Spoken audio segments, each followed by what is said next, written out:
get to that aha gift, one that we need when life is hard and the waves are just beating down on us and we're discouraged. We need the gift of encouragement. The Spirit-given ability to strengthen people's faith. That's really important. Underscore that. Not just their emotional well-being, but their faith through a word of comfort or exhortation. The gift literally means to be called alongside of. So the person with the gift of encouragement is always coming alongside of someone who's hurting. It's closely linked to the gifts of teaching and hence the Bible and God's Word, which is reminding us that it's not just giving these kind of worldly bromides to prop them up and encourage them, but we're bringing the tungsten steel of God's Word that won't bend and warp in the midst of the storms that they're going through so that they can persevere in faith. It should be noted that the gift is going to manifest not just through words, but primarily through words, but oftentimes accompanied by actions. That bowl of soup, that dinner, that taking the child on an errand, the little things that just make a huge difference to using this gift of encouragement. It's obviously going to be expressed privately and as well as publicly.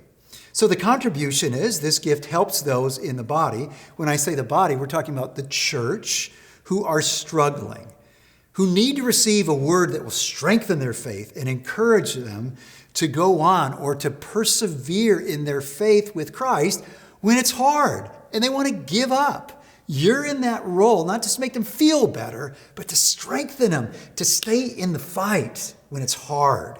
So here's some characteristics. You're sensitive.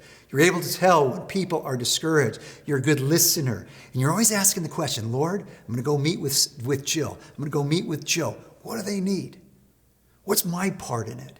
You're just thinking like that all the time, how you can serve, how you can encourage other people. You accept people where they are, but you want to motivate them to move forward in faith, okay? Third, you know how to use the Bible to strengthen those who are discouraged. So if you don't know key scriptures, well, then that's a great next step for you with this gift. I got to start catching up with the biblical teaching here so I can share the word that will actually strengthen their faith.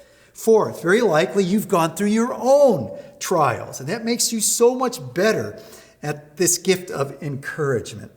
Fifth, people point to God when you're using this. It's not just about you.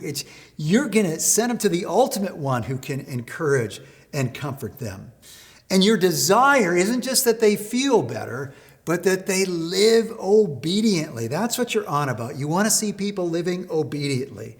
And so generally, you are a sought-out person. People love you. Are you kidding?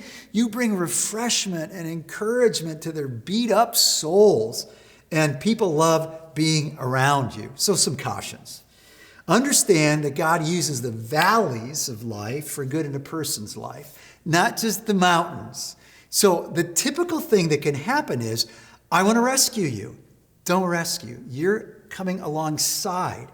And that may mean in the valley that's really dark. And you keep pointing them to Jesus, who's the one who walks us through the valley, even the darkest valley, the shadow of death.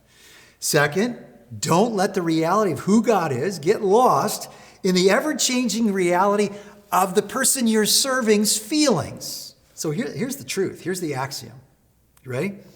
Dysfunction breeds dysfunction. What happens when you're in a crisis, what happens when you're thinking about giving up on Jesus, is your feelings are dominating. Your feelings are dictating what is true. Don't follow your feelings. Don't follow those things, your thoughts, because they do not have the ability to lead you into the truth. You need to stay in God's word. And so don't let their feelings get you mixed up and move you away from bedrock truth of God's word. Don't be overly optimistic. Don't be overly simplistic when you're trying to encourage them, all right?